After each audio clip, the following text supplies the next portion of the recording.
price. There was always a big thing. I remember these advertisements in Ontario from the union out there representing the liquor store employees that it would drive prices up if the Ontario government deregulated liquor. And I would say that that is not true. They also changed the taxation. Here in Alberta, it is $3.05 per liter of wine, no matter the price, no matter the cost. I see people all the time coming from Ontario and from BC looking at our pricing for some of these $20 and $30 bottles of wine and shaking their heads because those same bottles of wine are $40, $50, $60 back home. Because what happens is these liquor stores being deregulated start to appear a couple of blocks from each other. What store are you going to buy at?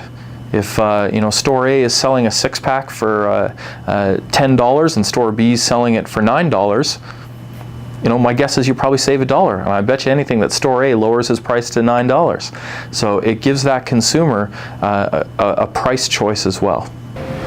When I ran a restaurant in Edmonton a couple years ago, a couple of the partners lived in and ran restaurants in Vancouver.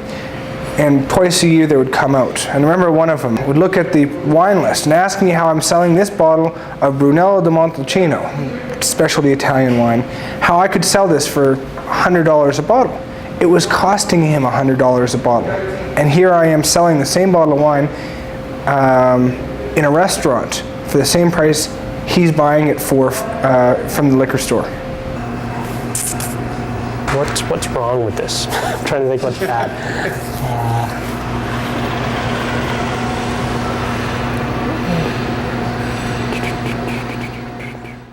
Do you remember how he absolutely refuses to drink anything alcoholic except Glenlivet?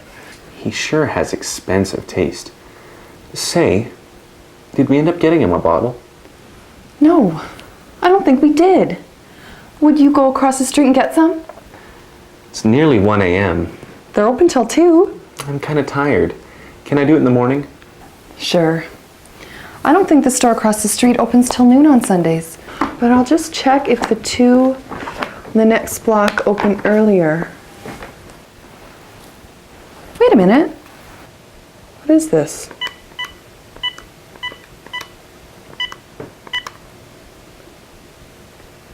Hello? Could you deliver a bottle of Glenlivet to a wedding reception tomorrow? You can? Great. Credit card? Just a minute.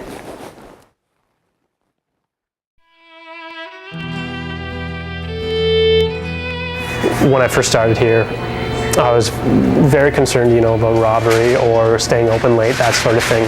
But with deregulation, each person is allowed to set their own hours and set their own safety procedures. And here we're very safety conscious, with cameras and tape and several employees, and we don't have late hours. So that was good. That was something that I was very impressed about when I first came here, and that right away after hearing about that, I was no longer worried. I really didn't have any idea as to the excitement of having your own business. 16-7. No, that's not the winner.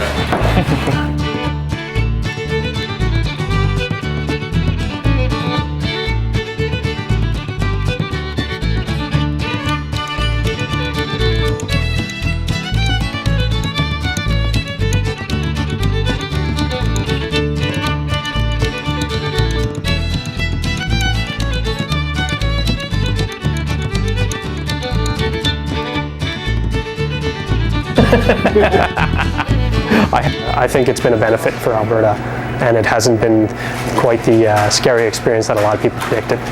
So like myself, I open 7 days a week till 2 a.m. So I believe it's a very good system. I think it should be everywhere.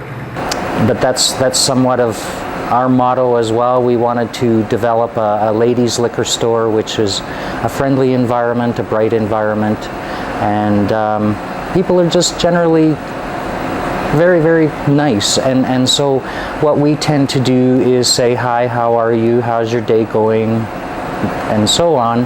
And so over the last couple of years, we've noticed that customers are coming in and asking us, "Hi, how are you doing and how's your day going?" And so it's been a nice surprise. When my husband started this business, he's doing really well and he works hard.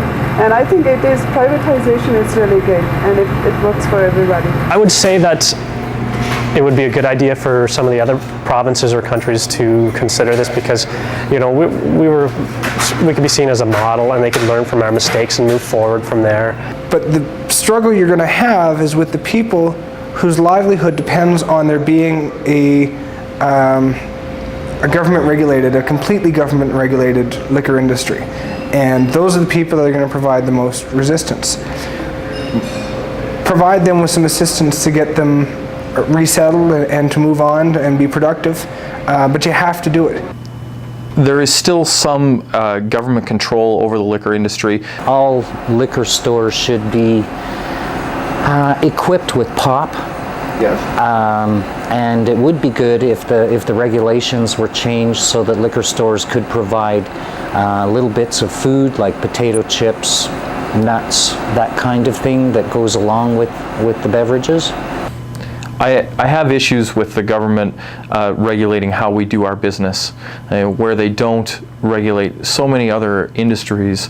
Other industries you can make deals with other businesses regarding, you know, product deals and so forth, where we're not allowed to. It's against the gaming and liquor regulations to make deals with pubs, restaurants, liquor stores, all that kind of stuff. A lot of the fears about safety and uncontrolled liquor were unfounded, and I think it would be definitely in their interests to look into the possibility of deregulation. I'm all for it. I think that this is the only way for consumers and for the public to move forward. My best advice, if you're considering deregulation, is just do it. When you're talking about applying the liquor privatization to anything else, I think the only thing that's constant is whenever you're disrupting an industry, when you're disrupting people's livelihoods, you have to do it quickly and equitably. That's the only way you can do it. If you draw it out long and painfully, it just makes it more difficult for everybody involved. There was a lot of, I think the government made a mistake because seemed like there was a lot of misinformation floating around. And I think from there, right from the beginning, you need a clear plan, and you need to let the people know what is going to happen. And I think that, if anything, would be something that the other governments would really have to let the people know about. Make sure you have a plan and let the people know what's going to happen. Keep it simple. Simple taxes make the most sense for everybody. The flat tax on the wine. If we're going to tax liquor, let's keep it a simple flat tax so everybody knows exactly what it is they're paying every time they buy a bottle of wine. I think that we've learned that if you let capitalism and freedom work itself out, it will.